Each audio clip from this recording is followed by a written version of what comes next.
Vamos a um exemplo numérico de cálculo de fluxo de integral da superfície. Então, dado um campo vetorial, a igual a x ao quadrado z a x mais y ao quadrado x a y mais z ao quadrado y a z, calcule a integral de superfície aberta definida pelas coordenadas x de 0 a 2, y de 0 a 2 e z igual a 2. Então eu trago aqui uma figura que mostra como é então esse campo vetorial no espaço tridimensional. Aqui os eixos x, y e z.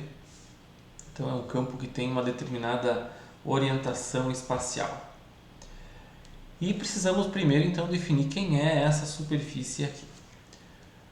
Primeiro passo então, vamos definir quem é a superfície.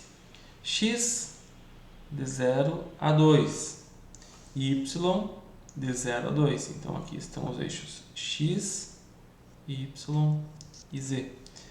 E z é constante, ele é igual a 2.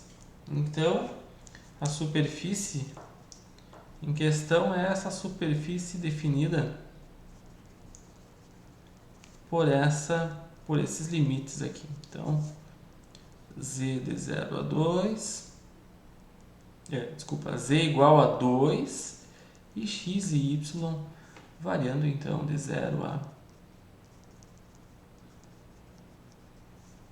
2. Então, aqui eu coloco um esboço do que é essa superfície.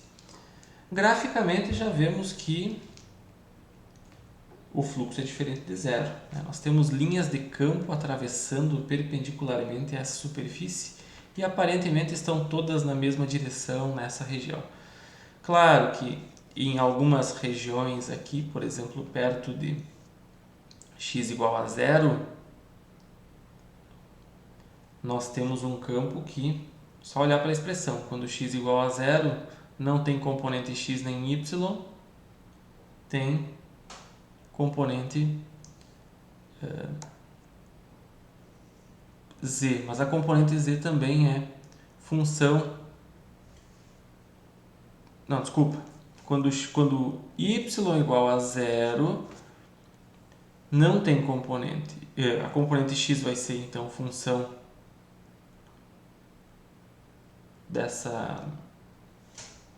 da coordenada x, mais perto da origem ou não.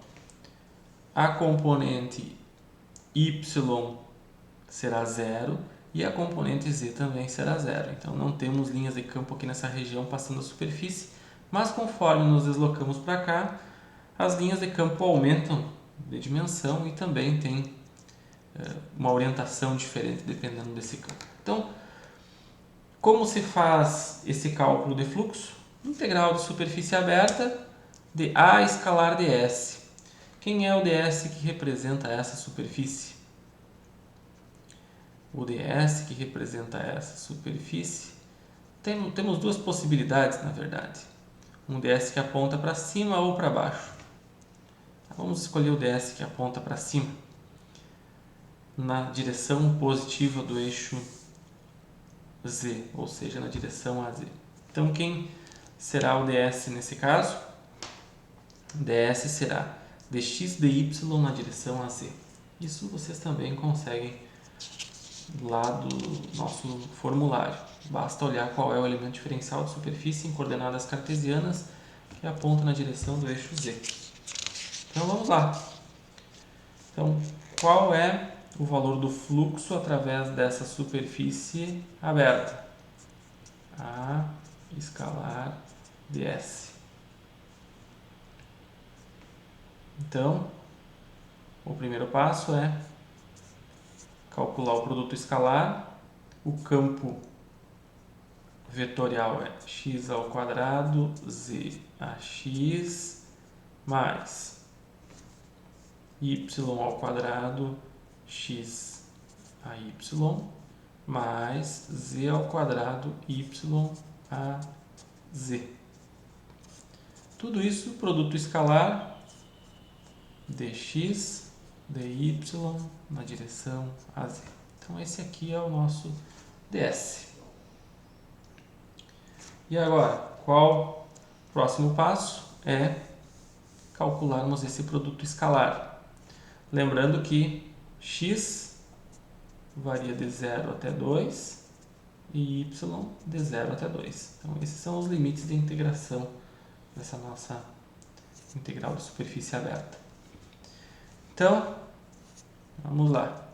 Y de 0 a 2, x de 0 a 2 também. Produto escalar dessas componentes aqui é zero, porque a x e a z são vetores unitários ortogonais. A y e a z são ortogonais, a z e a z estão na mesma direção. Então, o único produto escalar aqui que não é zero é z ao quadrado y de x de y. Então, aqui estão as duas variáveis de integração. Y participa da integral, mas z é constante ao longo de toda a superfície escolhida. Z é igual a 2 ao longo de toda essa superfície. Então, aqui facilita um pouco. Como z é igual a 2, temos um resultado que é 2 ao quadrado. dx resulta numa integral que é x de 0 a 2. E y de y resulta em y ao quadrado sobre 2. Então, o cálculo do fluxo através dessa superfície é 4 vezes 2 vezes 2 ao quadrado sobre 2. Substituindo aqui então por 0 fica 0 e aqui também. Né? Então, o valor do fluxo através dessa superfície é 16. Aqui eu não coloquei a unidade, tá? Mas a partir da definição de uma unidade de A e sabendo que o ds é representado, por exemplo, em metros quadrados, nós temos condições então de determinar qual é a unidade de fluxo. Mas aí é uma questão só de definição das unidades. O método de cálculo então é esse. Vocês precisam, a partir da definição da superfície, definir o ds. A partir desse ds, então, colocar aqui na expressão da integral, calcular o produto escalar, calcular a integral, substituir aqui os limites de integração e vocês chegam no resultado do fluxo. Se a integral for de superfície fechada, por exemplo, digamos que fosse aqui um cubo, né? Queremos calcular o fluxo através desse cubo, teremos que fazer o quê? Calcular o fluxo através de todas as outras superfícies e somar o resultado final para chegar no valor do fluxo total. Mas o cálculo não difere em nada desse cálculo apresentado aqui. Então, espero que vocês tenham entendido esse cálculo e mais adiante nós voltaremos a ele quando tratarmos do Teorema de Gauss.